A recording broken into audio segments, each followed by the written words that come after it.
Garuda Express, an international courier service. Telugu cinema box office కి కొత్త ఒరవడి తీసుకొచ్చిన కథానాయకుల్లో పవన్ కళ్యాణ్ ఒకరు.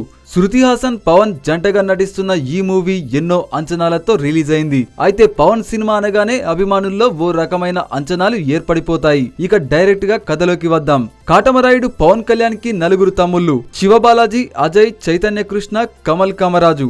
వాళ్ళంటే రాయుడికి చాలా ప్రాణం.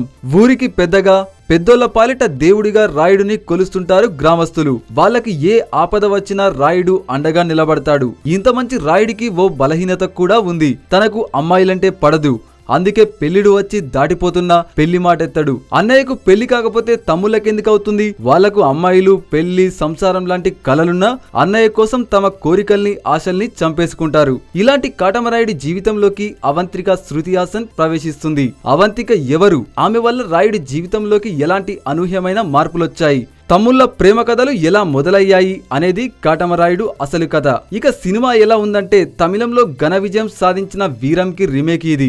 దర్శకుడు వీరం కథని దాదాపు ఫాలో అయిపోయాడు. కొత్త మలుపులు, కొత్త క్యారెక్టరైజేషన్ జోలికి వెళ్లలేదు. కాకపోతే పవన్ కళ్యాణ్ పాత్రపై ప్రత్యేక దృష్టి నిలిపాడు. ఆయన్ను అభిమానులు ఎలా చూడాలనుకుంటున్నారో అలానే తెరపైకి తీసుకురావడానికి ప్రయత్నించాడు. సినిమా ప్రారంభం, నడవడిక, పవన్ కళ్యాణ్ ను పరిచయం చేసిన పద్ధతి ఇవన్నీ అభిమానులకు అలరిస్తాయి. ముఖ్యంగా పవన్, శృతి హాసన్ల మధ్య సాగే సన్నివేశాలు ఆకట్టుకుంటాయి. నిజంగా లవ్ ట్రాక్ పై వీరం దర్శకుడు శివ పెద్దగా దృష్టి పెట్టలేదనే చెప్పాలి. కానీ డాలీ ఈ విషయంలో ప్రత్యేక శ్రద్ధ తీసుకున్నాడు. అందుకే పవన్ గత చిత్రాల కన్నా ఎక్కువ రొమాంటిక్ గా కనిపిస్తాడు. పవన్ నుంచి ఆశించే వినోదం ప్రతి సన్నివేశంలో ఉండేలా జాగ్రత్త పడుతూ కథను నడిపించాడు. తమ్ముళ్లతో అన్నదమ్ముల సన్నివేశాలు, అన్నయ్యను ప్రేమలోకి దింపేందుకు వారు చేసే యత్నాలు, మధ్య మధ్యలో యాక్షన్ ఎపిసోడ్స్, వీటితో ప్రథమార్థం సాఫీగా సాగిపోతుంది. హీరోయిజం, ఎమోషన్ సమపాలలో మేళవించిన కథ ఇది. దాంతో ద్వితీయార్థం కాస్త నిదానంగా సాగుతుంది. కథని ముందుకు నడిపించే శక్తి సన్నివేశాలకు లేకపోవడంతో ఆ బాధ్యతను కూడా పవన్ కళ్యాణ్ తన భుజస్కంధాలపై మోశాడు. ద్వితీయార్థంలో చివర్లో దర్శకుడు మళ్లీ ట్రాక్ ఎక్కడంతో ఎమోషన్స్ క్యారీ అయ్యాయి. అన్నదమ్ముల మధ్య బలమైన భావోద్వేగ సన్నివేశాలు చూపించగలగడంతో చివరి సన్నివేశాలకు న్యాయం జరిగిందనే చెప్పాలి. సర్దార్ గబ్బర్ సింగ్ నిరాశపడిన అభిమానులకు పవన్ కళ్యాణ్ ఈ సినిమా ద్వారా ఆ లోటు తీర్చే ప్రయత్నం చేశారనే చెప్పవచ్చు.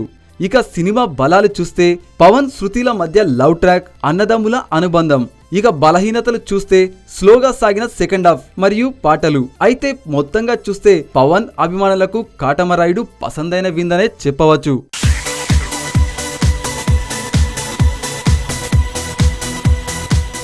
హాయ్ యోయో వ్యూవర్స్, సబ్స్క్రైబ్ చేసేటప్పుడు అక్కడ ఉండే గంట సింబల్ని ప్రెస్ చేయడం మర్చిపోవద్దు.